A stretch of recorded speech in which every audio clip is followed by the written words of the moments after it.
noite. Que a graça e a paz do Senhor esteja com todos. Irmãos, vamos abrir as nossas Bíblias em Filipenses capítulo 3, versículo 17.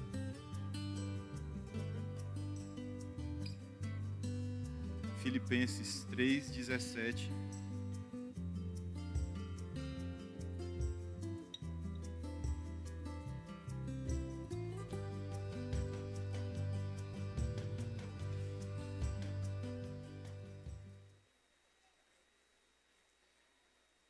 Assim diz a palavra do Senhor.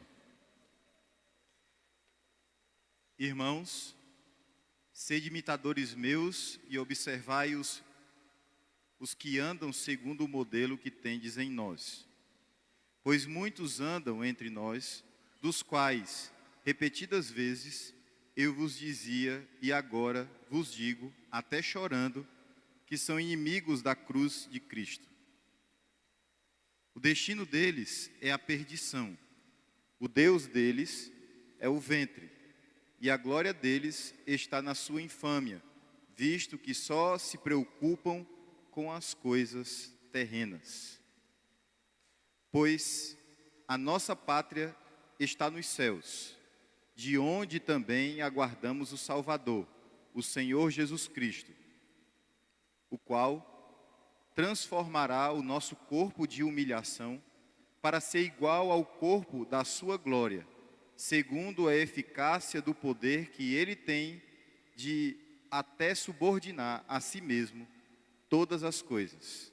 Portanto, meus irmãos, amados e muito saudosos, minha alegria e coroa, sim, amados, permanecei deste modo, firmes no Senhor.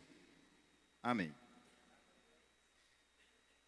Vamos orar ao nosso Deus e pedir a Ele que Ele nos ilumine nessa noite.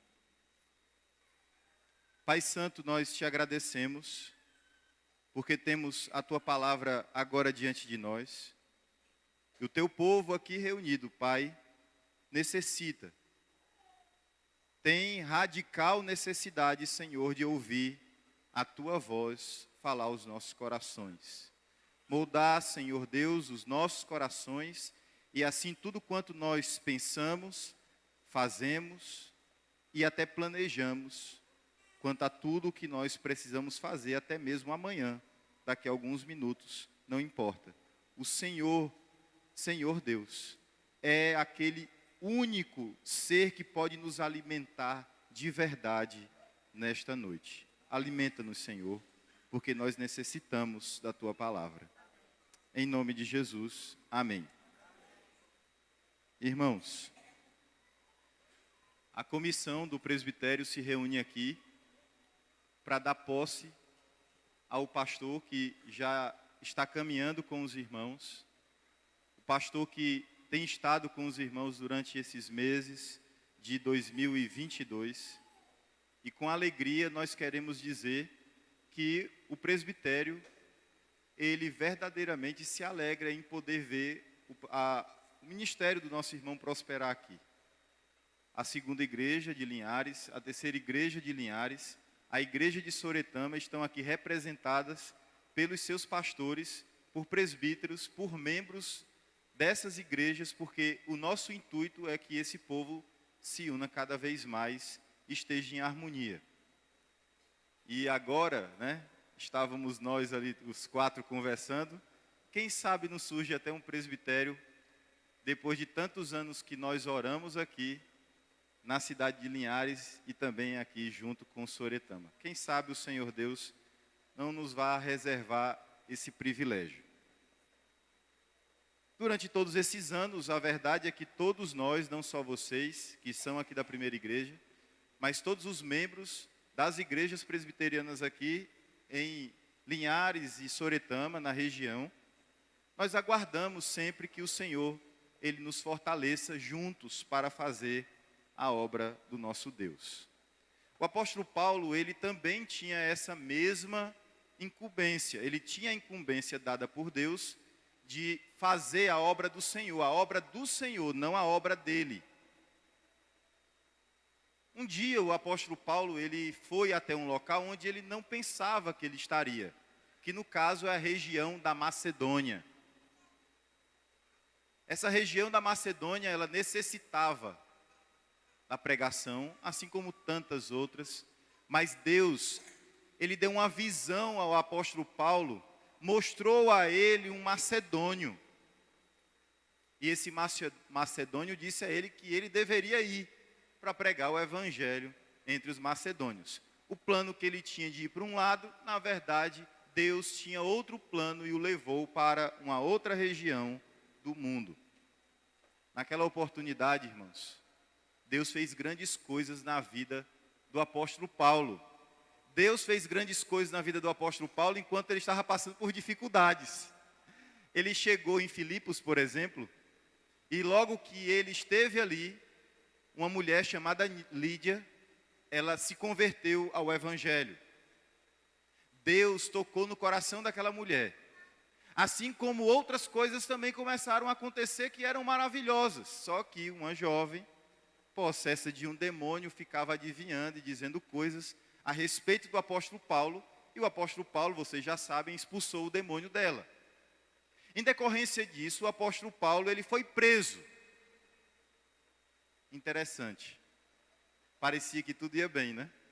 Lídia se convertendo, outras pessoas chegando para ouvir o evangelho. O apóstolo Paulo, em meio a tudo isso, é preso. E depois de ter feito um milagre, um sinal poderoso. Ao contrário do que nós imaginamos quando as pessoas deveriam se prostrar diante de Deus e reconhecer o Senhor, porque Deus executara uma grande obra. Não, não foi assim. Ele foi preso. E Deus queria o apóstolo Paulo preso, irmãos. Por quê? Porque durante aquela noite, ele cantava louvores junto com Silas, no fundo de uma prisão. E lá Deus, ele queria salvar um homem que estava no fundo também de uma prisão. O carcereiro, e assim, por meio do carcereiro, a sua família. Imagine se o apóstolo Paulo, ele pensasse primeiramente na vida dele, e no conforto dele, e nas coisas que agradam a ele. Ele não estaria ali, irmãos. Lembre-se, o apóstolo Paulo, ele era o homem mais preparado da sua época. A igreja tinha, no apóstolo Paulo, a maior expressão de um homem bem preparado. Ele era o que mais conhecia as línguas, ele era aquele que mais conhecia a tradição judaica, ele era aquele que melhor conhecia o Antigo Testamento, ele era aquele que tinha sido ensinado pelo próprio Senhor Jesus Cristo, ele era romano, mesmo sendo judeu de sangue, ele era um cidadão romano. Para ser cidadão romano não era qualquer pessoa que se tornava um cidadão romano. Ele, a gente sabe, pela descrição que se faz dele, ele era uma pessoa rica e de uma família rica. Por que que ele então se sujeitaria a estar numa condição tão desfavorável? Por causa do evangelho. Por causa da pregação do evangelho. Por causa do serviço ao evangelho. Não porque ele quisesse servir a ele mesmo, ou ele buscasse o serviço dele mesmo. Pois bem, depois que ele estivera ali entre os filipenses, ele continuou a sua obra, depois de ter sido solto, e tempos depois, ele já preso, ele envia uma carta, a carta aos filipenses. E diferente de outras cartas que o apóstolo Paulo escreveu, essa especificamente, ela não é tão carregada nas repreensões. As outras igrejas, elas recebiam cartas quando elas estavam passando por alguma dificuldade, estavam cedendo a algum problema, estavam deixando-se levar por doutrinas estranhas, por práticas estranhas. Não era o caso da igreja de Filipos. A igreja estava caminhando relativamente bem, mas havia um problema que incomodava o apóstolo Paulo. Tinha pessoas que estavam tentando convencer a igreja a não ter aquele cuidado, aquele amor para com eles, no caso, o apóstolo Paulo e os seus colaboradores, mas que eles estivessem se voltando em cuidado para aquele grupinho que estava divulgando algumas ideias estranhas, principalmente ideias que estavam fundamentadas num conceito que foi conhecido já do nosso tempo, chamado de perfeccionismo. Eles entendiam que eles poderiam ser perfeitos pelo cumprimento da lei. O apóstolo Paulo estava incomodado com isso. O apóstolo Paulo não estava gostando nada disso. No capítulo 3, no início do capítulo 3, se você olhar aí na sua Bíblia, você vai ver que o apóstolo Paulo, ele diz o seguinte: acautelai-vos os cães, acautelai-vos os maus obreiros, acautelai-vos desses que pregam a circuncisão. Por quê?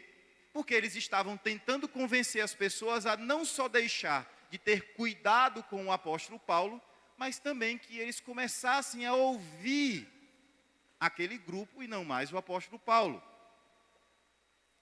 O apóstolo Paulo, então, argumentando àquela igreja, diz: olha, irmãos, se eles podem se gloriar por serem judeus, eu posso muito mais. Eu sou isso, eu sou aquilo, eu já fiz aquilo outro. Mas eu, quando conheci a Cristo, eu entendi que tudo isso era esterco, que a palavra aí que está traduzida não é a palavra no original mesmo, que o original é literalmente. Eu considerei tudo como aqueles dejetos que nós nem queremos estar perto. E nós estamos falando aqui, irmãos, de tradição judaica, pessoas que usavam o nome de Deus e tudo. Religiosos, sepulcros caiados, pessoas que passam a vida inteira fingindo dentro das igrejas, assim como eram naquela época, fingidores de devotos de Deus dentro das sinagogas. Pois bem, depois que o apóstolo Paulo, ele argumenta dizendo que eles não deveriam ir por este caminho, porque deste caminho ele já saiu, ele já abandonou este caminho, ele passa a dizer também que aqueles irmãos, eles deveriam perceber que a perfeição não é algo que se encontra no homem, nem é algo que os homens podem buscar simplesmente por sua força, mas se nós formos conquistados por Cristo, nós devemos então querer conquistar a perfeição, mas não aquela que nós vamos encontrar agora. É já agora a busca pela santidade, mas ainda não encontraremos o padrão perfeito, que é o de Cristo, que somente quando nós formos transformados em um corpo de glória, é que nós poderemos então dizer: agora estamos num estado de perfeição relativa, porque perfeição aqui quer dizer que eu amadureci espiritualmente a ponto de não mais pecar, não mais desejar o pecado. Ok. Mas o que o apóstolo Paulo queria que aquelas pessoas fossem? O versículo 20, o capítulo 4, no versículo 1, ele termina dizendo o seguinte: que ele quer que aquelas pessoas sejam o quê? Firmes no Senhor. Então toda a sua argumentação, desde o início do capítulo 3, é fazendo com que aquelas pessoas compreendam que elas devem ser firmes no Senhor. Que elas não devem ir por outros caminhos, elas devem permanecer do jeito que o apóstolo Paulo tinha dito que eles deveriam viver, e antes de viver, crer. O apóstolo Paulo disse aos Gálatas que estavam passando por um problema ainda mais difícil do que esse, que se aparecesse ali um dos colaboradores, ou mesmo um anjo do céu pregando um evangelho que vá além do que ele havia pregado, que seja anátema, que seja maldito. Então, a intenção do apóstolo Paulo é que o povo seja conservador, ou seja, mantenha a doutrina, mantenha a fé em nosso Senhor Jesus Cristo. Eles não podem se apartar do Senhor Jesus Cristo. A questão agora é: como é que o apóstolo Paulo ele vai ensinar aquela igreja sobre como permanecer firme? Como ele vai fazer isso? Eu sei, irmãos, que muitas vezes o que se passa pelas nossas mentes quando nós falamos sobre permanecermos firmes, nós só vamos lembrar de ler a Bíblia, ore. A gente só vai, parece que, lembrar disso. Mas existe um meio pelo qual Deus ordinariamente, Ele trabalha na vida das pessoas. E Ele ordinariamente, Ele trabalha na vida das pessoas por meio do exemplo dos seus líderes. Veja se não é isso que o apóstolo Paulo diz no versículo 17. O versículo 17 diz: irmãos, sede imitadores meus, e observai os que andam segundo o modelo que tendes em nós. Então, se aqueles irmãos, eles deveriam seguir um exemplo, se eles deveriam seguir a palavra de Deus, e se eles muitas vezes são imaturos, onde é que eles podem encontrar um exemplo que lhes dê segurança, para que eles não andem mais segundo os ditames do mundo? Ok, não segundo os ditames do mundo, isso aí é claro. Mas como é que eles não vão se deixar levar pelos que entram, aquelas pessoas que entram no nosso meio e querem nos convencer de coisas que não estão na Bíblia? E essas pessoas normalmente são sorrateiras, elas são muito devagar, mas elas são persistentes. Elas usam a linguagem persuasiva, elas usam a linguagem que agrada às pessoas mais sensíveis, ela se mostra muito solícita, coisa que o apóstolo Paulo não diz que é perfil de um pastor. Pastores não devem ser queridos porque eles são sorrateiros. Pastores devem ser queridos porque eles são fiéis. Porque eles vão dizer aquilo que você precisa ouvir e você vai encontrar na vida deles o exemplo que você precisa encontrar. Por isso que o apóstolo Paulo, temendo que aquela igreja fosse para o lado ruim da força, ele diz para aquela igreja o seguinte: olhem para mim e olhem para os meus colaboradores, Timóteo, que esteve aí no meio de vocês. Olhem para Silas, que esteve aí no meio de vocês. Olhem para essas pessoas, não olhem para esses homens, não. Então aqui nós temos 2 mandamentos. Qual é o primeiro mandamento? O mandamento às ovelhas. Ovelhas, imitai e observai o exemplo dos vossos pastores. E aqui, quando eu falo pastores, eu estou falando de pastores e presbíteros, porque eles são os pastores do rebanho. Segundo, é um mandamento aos pastores. O primeiro que eu me referi aqui são as ovelhas. Agora eu estou falando sobre os pastores. Pastores, sejam imitáveis. Sejam imitáveis. Não fiquem dizendo que vocês não são padrão da igreja. Não fiquem dizendo que vocês não são aqueles que a igreja deve imitar. Sim, a igreja deve imitar vocês. Não se esquivem disso. Pastor, isso não é um versículo isolado? Só se nós estivermos muito esquecidos. 1 Coríntios capítulo 4, versículo 16, o apóstolo Paulo diz: admoestando-vos, portanto, a que sejais meus imitadores. Ainda em 1 Coríntios, no capítulo 11, versículo 1, o apóstolo Paulo vai dizer: sede meus imitadores, como também eu sou de Cristo. Imagine se o pastor for ruim. Imagine se o pastor for desavisado. Vamos aqui dizer de uma maneira muito caridosa. Desavisado.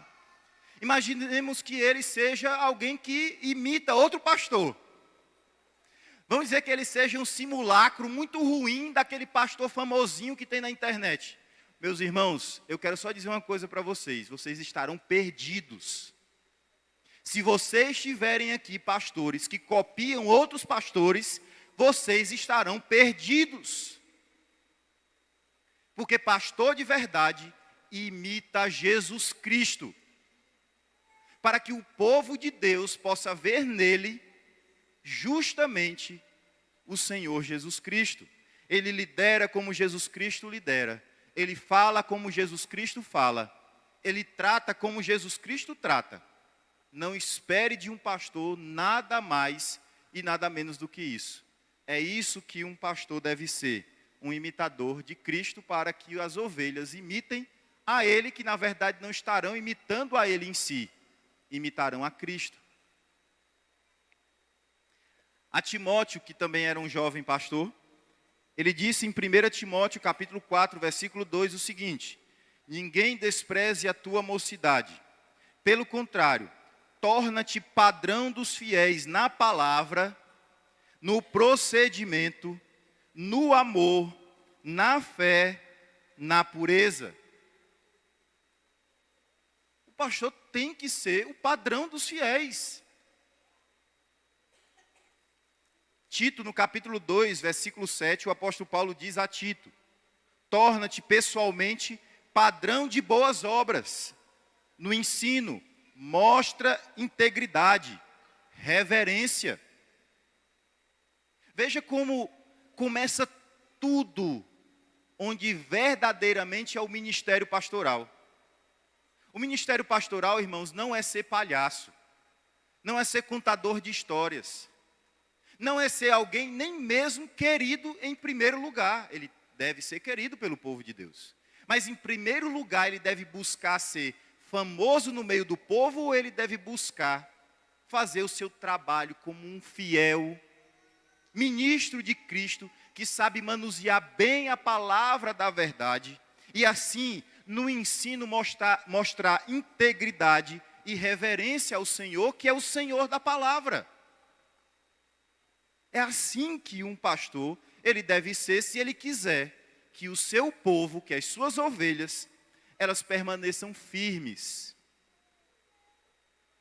no Evangelho, e não se deixem levar por outros que nada têm a nos dar, senão nos entregar aquilo que eles são.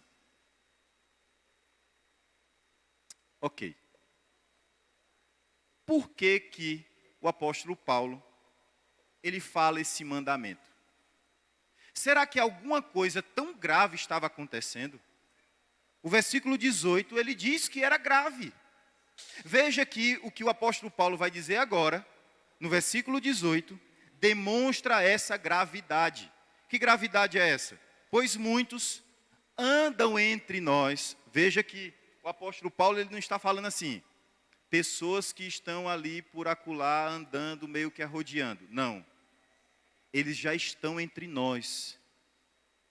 Eles já estão tentando entre nós aquilo que não é agradável ao Senhor. E como é que ele mostra isso de uma maneira assim muito clara? Quando ele diz assim, dos quais repetidas vezes, parece que o pessoal estava meio duro de ouvir. Não tem aquela situação de que o pastor diz assim, meus irmãos, esse caminho aqui não é o caminho de Deus. Mas aí, o caminho que não é o de Deus, é de alguém da igreja que é muito querido. Ah, mas ele é muito querido, mas ele é muito querido. Parece que o povo estava ouvindo o apóstolo Paulo, que o queridinho lá não era para ser ouvido, e o povo estava teimando em ouvir. Aí o que o apóstolo Paulo diz? Eu agora não só digo, eu digo em lágrimas, chorando. Por favor, irmãos, me atentem, estejam atentos ao que eu estou dizendo. Estes são inimigos da cruz de Cristo. Eles não estão dizendo coisas que são só detalhes. Não é só um detalhezinho que ele está mudando. Ele está dizendo que nós seremos perfeitos se nós cumprirmos a lei. Irmãos, só é possível ser perfeito em Cristo.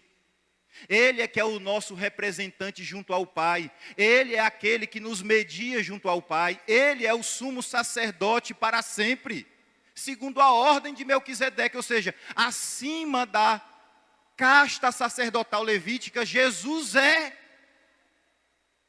Então como é que a igreja pode se voltar para a lei sem Cristo? A lei sem Cristo é morte. Nenhum aqui, a começar por mim, poderemos ser salvos por cumprir a lei. Nós estaremos mortos, irmãos. Agora Cristo, ele cumpre perfeitamente a lei. Cristo, ele faz isso de uma maneira perfeita. Eu não tenho como fazer isso. Então, se eu disser que eu posso perfeitamente cumprir a lei, e Deus assim, por conta disso, vai ter misericórdia de mim, porque eu fui bem intencionado, o inferno está cheio de boas intenções. Pessoas bem intencionadas estão aos montes no inferno. Nós somos chamados, irmãos, a ter perfeição em Cristo. Essa perfeição é relativa, essa perfeição não vem de nós, ela vem de Cristo. Se nós estivermos em Cristo, nova criatura nós somos, e nenhum aqui pode dizer que nunca mais pecará depois que se torna nova criatura. E aí vem então o conceito, é o já estamos perfeitos por causa da fé, por causa do que Cristo fez na cruz do Calvário, e depois que Ele foi para a cruz do Calvário, morreu no nosso lugar, Ele nos pegou em nossa morte, nos deu vida, nos ressuscitou juntamente com Ele, e a palavra de Deus diz, Ele nos glorificou também juntamente com Ele. É nessa fé, que não tem a ver conosco, não tem a ver com nenhum de nós que estamos aqui. É nessa fé que nós estamos garantidos na perfeição. Fora desta perfeição, é mentira, não existe crente perfeito em si mesmo. Por isso que isso é inimizade contra a cruz de Cristo. Se existem pessoas que podem ser perfeitas cumprindo a lei, para que Jesus morrer? Por que Jesus deveria morrer se todos aqui estamos sãos? Por isso que o Senhor Jesus Cristo falou, eu vim para os doentes, não para os que estão sãos. Se nós estamos sãos e não precisamos da cruz, logo que pregamos o perfeccionismo baseado na lei, nós estaremos nos colocando em inimizade contra a cruz de Cristo. Você deve estar se perguntando, mas pastor, quem são essas pessoas? Como elas são? É como mais ou menos o Globo Repórter. Onde elas nascem, como elas vivem, né? Não tem um negócio lá do Globo Repórter? Quem são essas pessoas? Como é que a gente sabe quem são essas pessoas? O apóstolo Paulo, ele fala isso. O apóstolo Paulo diz o quê? No versículo 19, sobre como pode ser descrita a natureza dessas pessoas, as características dessa pessoa, ou dessas pessoas. Diz o versículo 19, o destino deles é a perdição. 2 Tessalonicenses fala do que é essa perdição. Estes sofrerão penalidade de eterna destruição, banidos da face do Senhor e da glória do seu poder. Isso é o inferno, ser banido da face de Deus, ser banido da presença amorosa de Deus pela eternidade. Quem são essas pessoas? São pessoas que o final do caminho delas é a perdição, é a destruição. Mas pastor, ok, a gente sabe que o final delas é a perdição. Mas vocês já viram pessoas que o destino delas é a perdição, sem que a vida delas seja uma perdição? Ela vive no pecado, ela não peca, ela vive no pecado. Mas mesmo assim, você pode dizer assim para mim, pastor, mas mesmo assim é difícil. Porque a gente só vai saber disso lá no final, porque não são todos os que se perdem, porque os crentes se arrependem no meio das suas vidas, realmente se convertem, realmente se voltam para Deus, ok. Mas como é que a gente pode ver mais claramente quem são essas pessoas? O versículo 19 continua dizendo, o Deus delas, ou deles, é o ventre. O apóstolo Paulo já tinha dito isso aos Romanos. Romanos capítulo 16, versículo 18, ele diz, porque esses tais não servem a Cristo, nosso Senhor, e sim a seu próprio ventre. E com suaves palavras e lisonjas enganam o coração dos incautos. Olha aí por que eu estava falando sobre esses de conversa mole, esses que dizem tudo o que você quer ouvir, que nada vai incomodar. Você pode viver a sua vida de pecado, não tem problema. Você pode viver a sua vida fingindo que é crente, não tem problema. É contanto que você dê o seu dízimo, contanto que você esteja presente na igreja, não tem problema. Fica bem, não fique estressado, relaxa, coloca uma ênia para escutar e faz aquela meditação, porque você vai conseguir. Basta você dizer isso para as pessoas que elas aceitam. Mas o que é isso senão justamente o que Paulo diz sobre o ventre, sobre ser servido pelo próprio ventre. Isso quer dizer que essas pessoas só são movidas pela sua vontade, pelas suas paixões.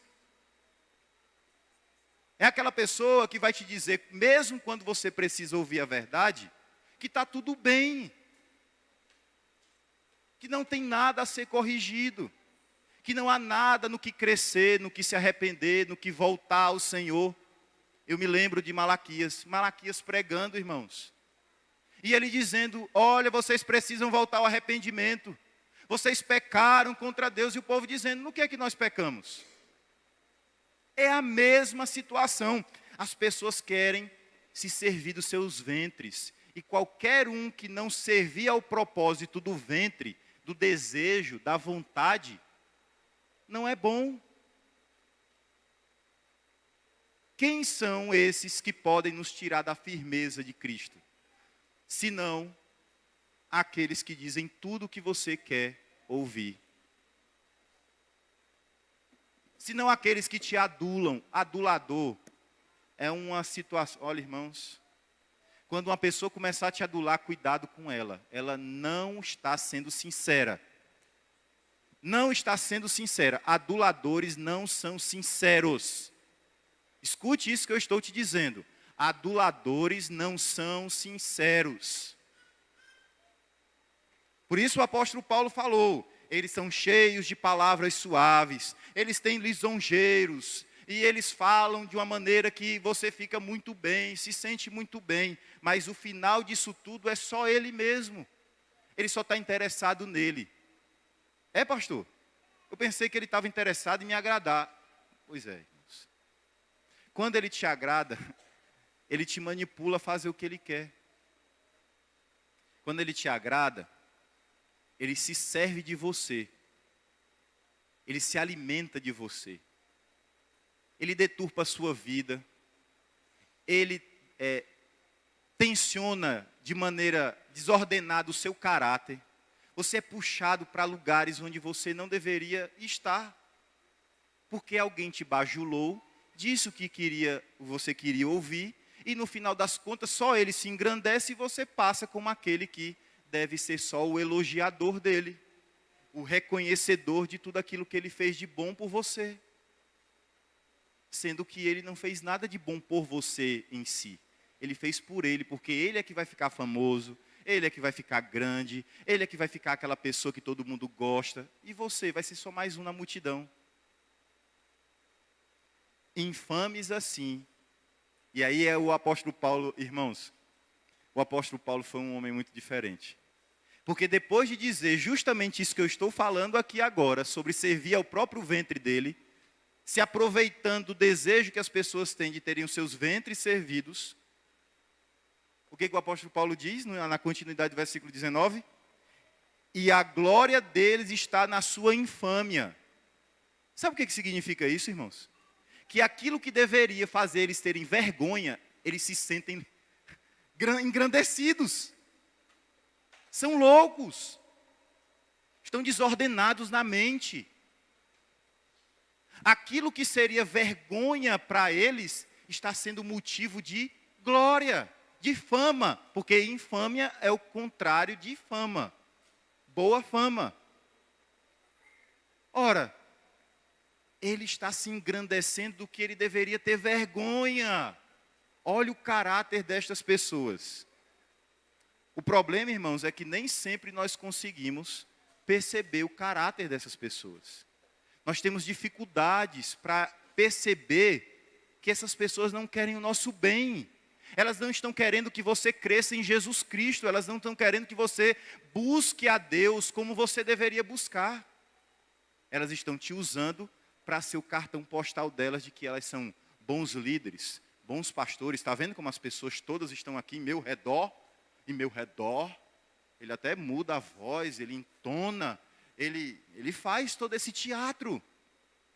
Ele está se vangloriando da desgraça dele e da desgraça das pessoas. E ele continua dizendo, por fim, a última característica. visto que só se preocupam com as coisas terrenas. Se a gente fosse traduzir esse versículo de uma maneira um pouco mais literal, seria o seguinte: eles só pensam neles mesmos e nas coisas da terra. Eles só pensam nisso. De serem grandes diante dos homens. Eles só pensam em ter as coisas que um ministério cheio de elogios pode trazer. É só nisso que eles pensam. Então, no dia que ele tiver de dizer algo segundo o Evangelho e que vá contrariar alguém, ele não diz, sabe por quê? Porque isso vai afetar ele, não vai servir o ventre dele. Aí ele não diz. Aí ele não ensina.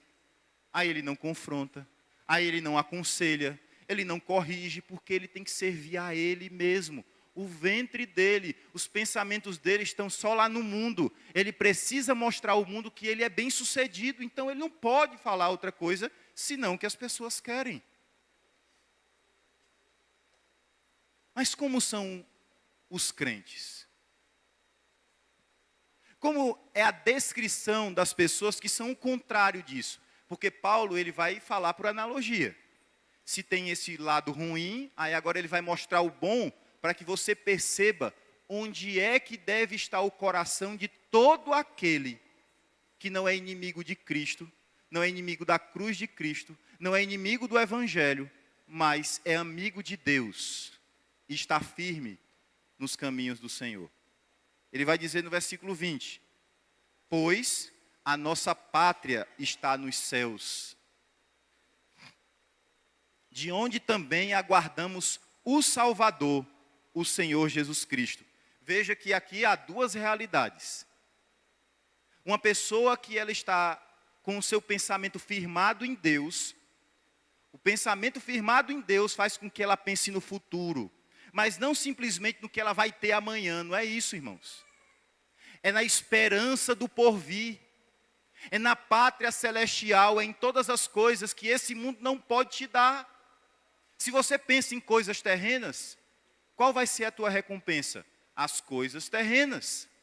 Se você pensa na pátria celestial, na pátria que está nos céus, você liga para as coisas da terra porque simplesmente está tendo algum tipo de problema agora, e aí você vai deixar de ter a pátria por causa do problema agora? Você não faz isso.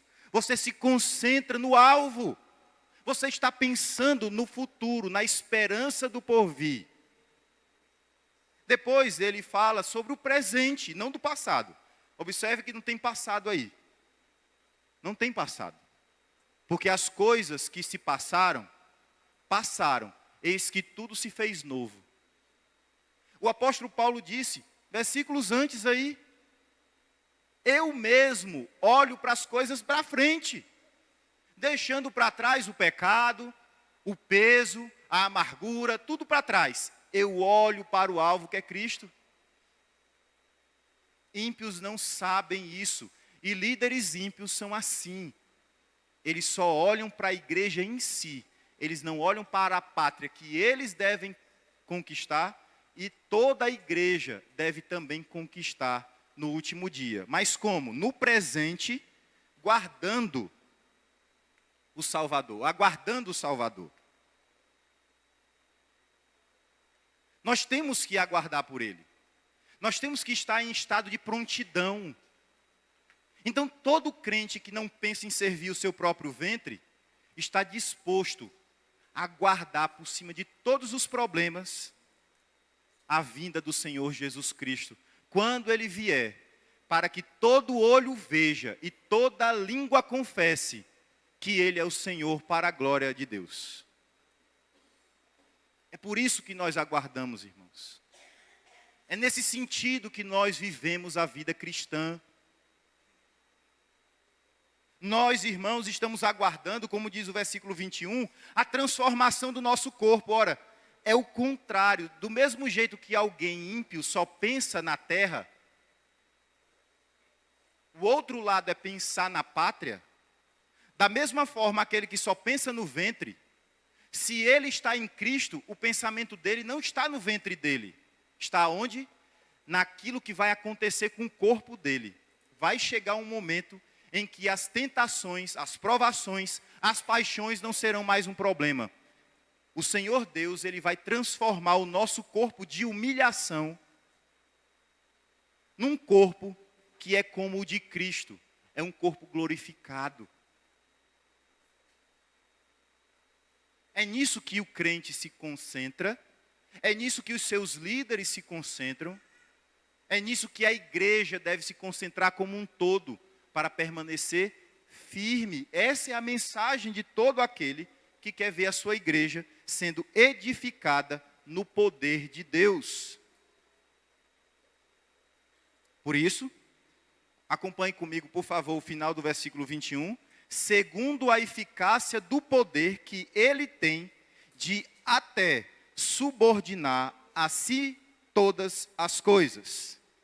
Então, depois que ele faz essa declaração de que ele subordina todas as coisas à sua vontade, ele expõe qual é o seu desejo, que é o desejo que eu coloquei aqui desde o início. Que desejo é esse? Que toda a igreja permaneça firme, pensando nas coisas do alto, desejando as coisas do alto, aguardando pela pátria celestial, querendo que o seu corpo seja transformado num corpo de glória, em que você não estará mais sujeito ao pecado, sujeito aos problemas do pecado, sujeitos a esses que ficam falando coisas agradáveis a nós, tentando nos enganar. Irmãos, todos nós podemos estar nessa condição de estarmos sendo enganados por coisas que não são agradáveis a Deus. Nós podemos estar assim, mas a promessa de Deus é que Ele sempre nos preservará nele, firmes nele.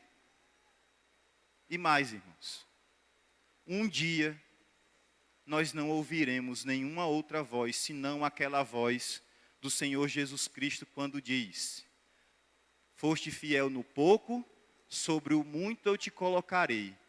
Entra para o gozo do teu Senhor. Amém.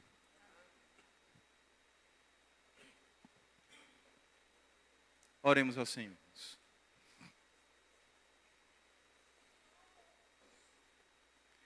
Pai, nós sabemos que o mundo oferece muitas coisas para nos distrairmos de Ti, ó Deus. Mas Tu és o Deus do nosso coração, Tu és o Deus da nossa vida, Tu és o Deus que domina tudo aquilo que nós somos. É verdade, Pai, que muitas vezes as tentações, elas querem nos afastar de Ti. As paixões deste mundo querem nos fazer pensar em outras coisas e buscar outras coisas, ó Deus. Nos livra disso, Pai. E perdoa-nos, Senhor, porque nem sempre somos tão fervorosos como poderíamos ser, ou mesmo como deveríamos ser, ó Deus. Não somos tão zelosos como poderíamos ser, ou mesmo como deveríamos ser, Senhor. Nós sabemos, Pai, que nós não vivemos para nós mesmos, nós não dependemos de nós mesmos, nós não podemos ser justificados por nossas obras, nós dependemos de Ti, ó Pai. E por isso, perdoa os nossos pecados, Senhor, restaura as nossas vidas, e que nesse arrependimento nós possamos viver verdadeiramente, buscando as coisas lá do alto, onde Cristo está, onde nenhuma traça pode corroer, onde a ferrugem não pode alcançar. Senhor, que os nossos corações estejam concentrados em aguardar a vinda do Teu Filho, quando Ele virá, para buscar um povo que é só Teu, propriedade exclusiva do Senhor. Para a glória do Senhor é que nós oramos assim. Amém. Irmãos, nesse instante então, nós devemos proceder com a cerimônia da posse. Pastor Gessé, por favor, também o pastor Vinícius, presbítero Jaci, venham aqui à frente, por favor, me auxiliar nesse momento.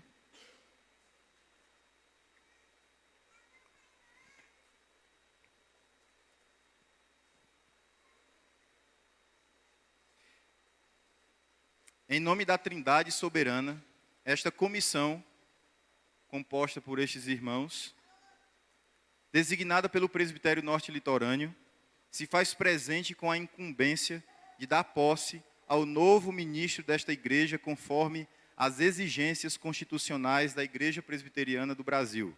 Portanto, eu convido ao pastor João, nosso estimado irmão, a estar aqui diante do púlpito para esta cerimônia e responder às perguntas que passo a lhe fazer. O irmão promete manter zelosa e fielmente as verdades do Evangelho, a pureza e a paz desta igreja, seja qual for a perseguição e oposição que contra ti se levante por este motivo? Sim. Sim. Promete que, como cristão e ministro do Evangelho, será fiel e diligente no exercício de todos os seus deveres pessoais ou relativos, particulares ou públicos, e se esforçará, com a graça de Deus, para adornar a profissão do Evangelho por sua conversação, e andar com exemplar piedade diante do rebanho sobre o qual Deus o constituiu bispo, ministro. Sim.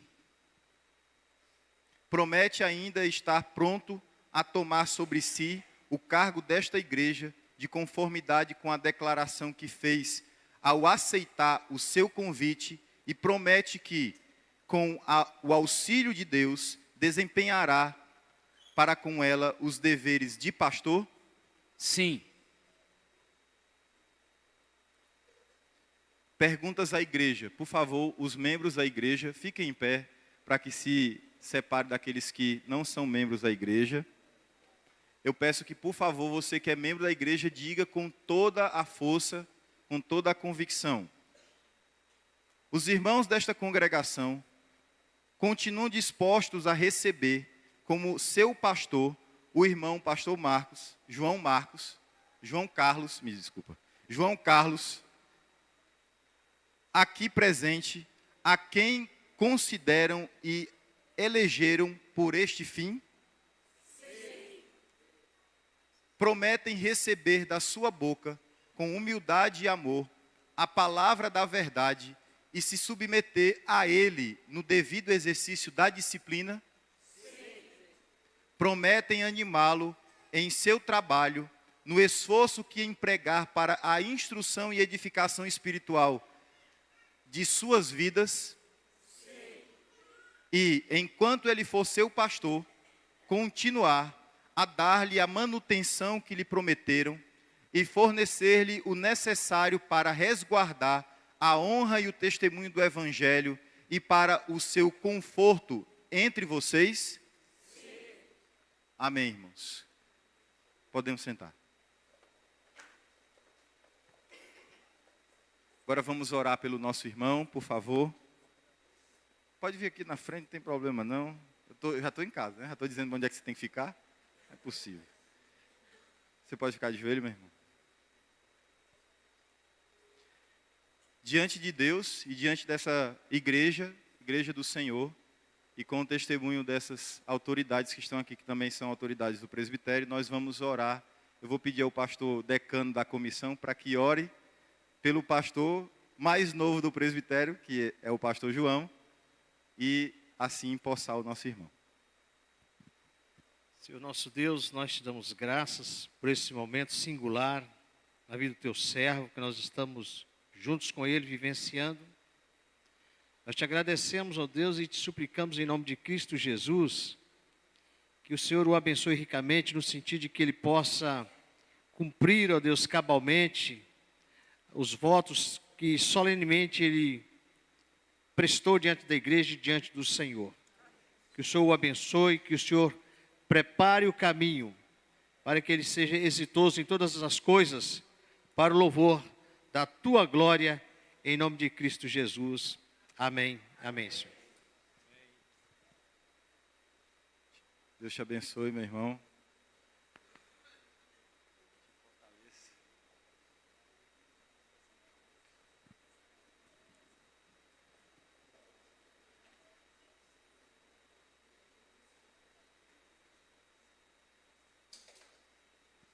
Assim, como o pastor empossado, retorno a palavra para o pastor da igreja e o pastor tem a palavra diante da sua igreja.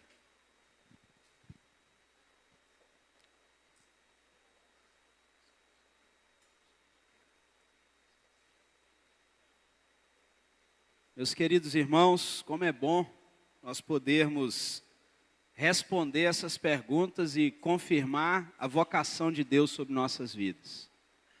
Entender que, ao ouvir a palavra, a ministração da palavra, todas as vezes que a gente ouve alguém saindo do culto dizendo assim, que palavra dura, né? É a confirmação de Deus de que a gente tem pregado o Evangelho, que não amacia para ninguém, inclusive para nenhum de nós pastores. Eu agradeço muito a presença de todos. Ao encerrarmos aqui do lado, na área de socialização ali, a gente vai ter uma oportunidade de passar um tempo de comunhão e você é nosso convidado para que também participe conosco. Vamos nos colocar de pé, orar mais uma vez, encerrar esse tempo. Aos pastores, muito obrigado pela presença, sempre bom poder contar com os irmãos. Aos membros, principalmente aí da segunda igreja, estão quase todos aqui, o pastor Renan estava na porta anotando ali, né, a chegada de cada um.